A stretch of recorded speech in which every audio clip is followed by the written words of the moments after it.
Take a look at, rather than designing realistic goals, is how can you design the most inspiring schedule for your day and your week so that you're optimizing who you are and what you can contribute to this world. And I can tell you that one of the biggest differences that I made that allowed me to create the results that I'm really proud of is designing my day with intention and being really, really clear about when I'm going to bed and when I'm waking up. You know, computers are made to run non-stop, right? We can turn them on, we can hammer away all day with not taking a break, and pretty much they're gonna keep running day after day because they're a machine. But we humans are built differently.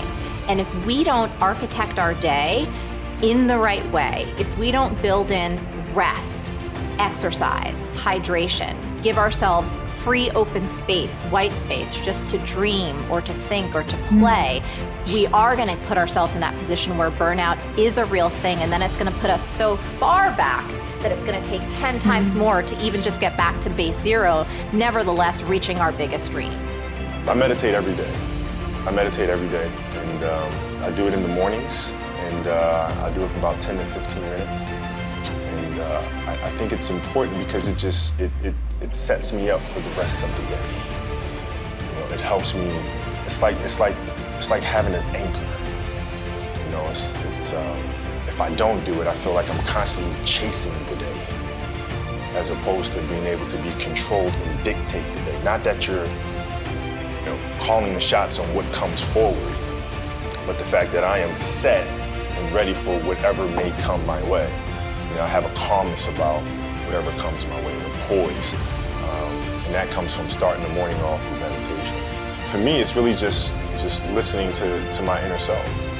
And that's basically it. Like you sit in silence and you just allow these thoughts to come forward, and you get a chance to observe the self and things that may be lying beneath the surface that if you don't have that time to sit quietly on your own, you'll never pay attention to. You know, because if you think about it, like, you know, the reality is we're paying attention to so many things that are going on around us. We're constantly taking selfies, we're constantly taking pictures to post on Instagram and all these other things, and we're constantly observing everything that's around us, but we don't take the time to really observe what's going on inside of ourselves. And that's what meditation is for me.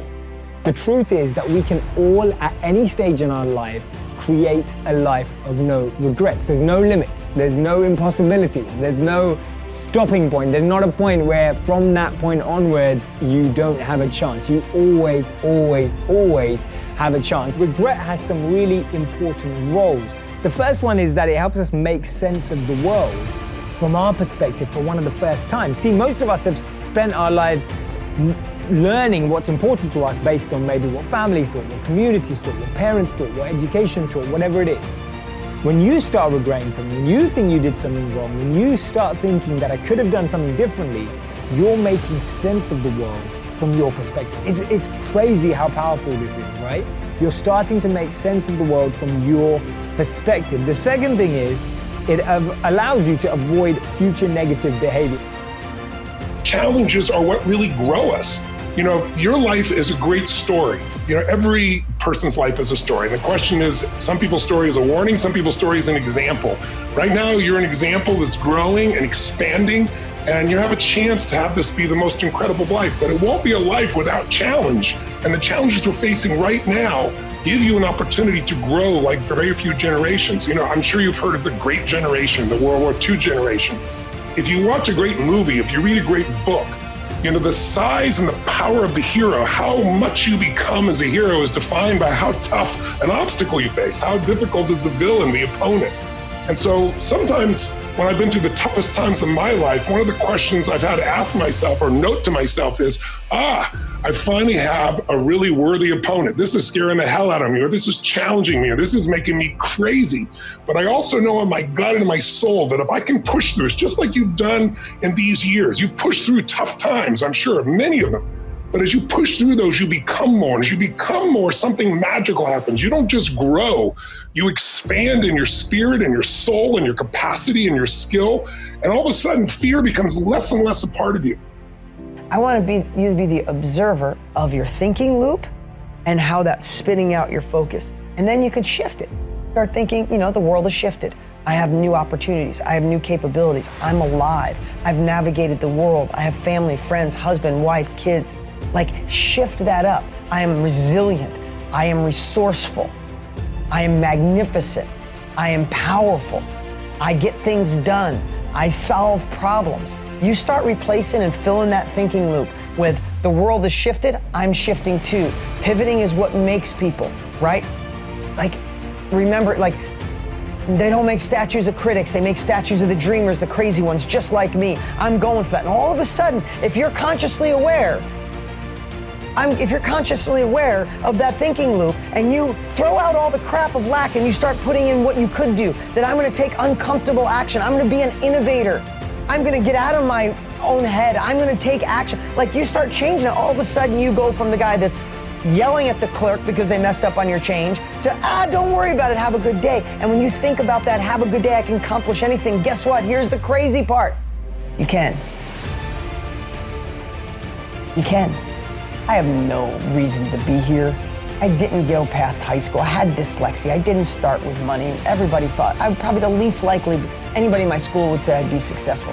And in the knowledge industry, who the hell would think this got me, who barely could read in 7th grade, that I'd be a multiple New York Times best-selling author, teach people around the world, one of the top trainers there are on the planet. How would that happen?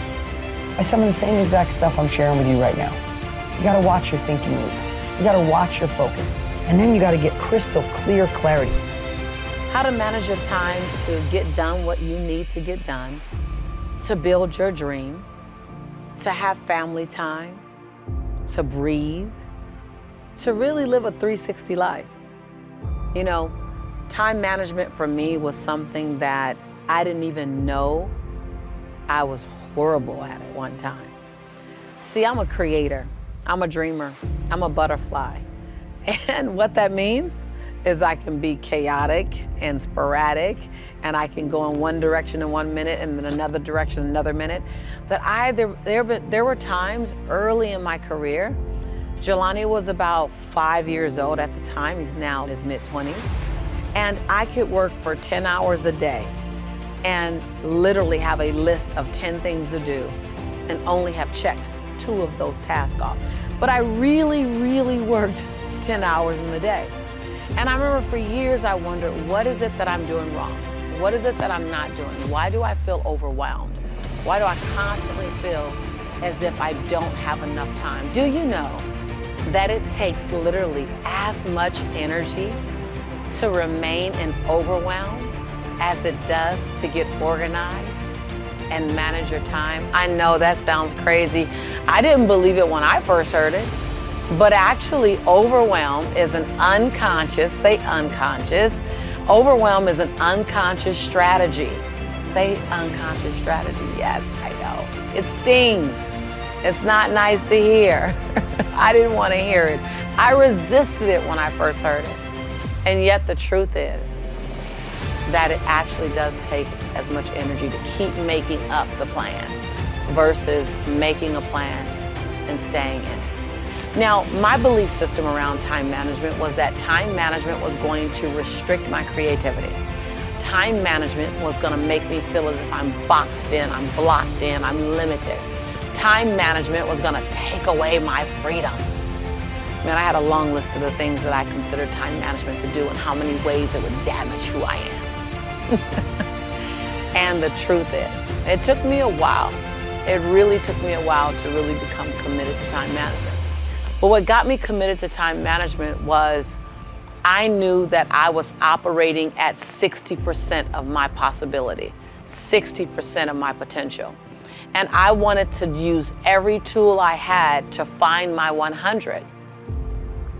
I am here to tell you that if you feel overwhelmed, if you feel like there's chaos around you, if you feel like you're underproducing, if you feel like you're being pulled in 1,000 different directions, heck, even 500, I'm going to invite you to step into time management because it will eliminate that. Time management, the proper time management gives you grace and ease, gives you time. It allows you to get more, yes, I said more done in a day and have greater peace of mind while you're doing it. You actually can get more done in a shorter period of time. If I had not done it myself, I would not believe what I'm saying right now. But I'm here to tell you, you effectively implement time management, you will actually have more freedom, more structure, more peace of mind, more joy. And get this, it'll feel as if you have more time.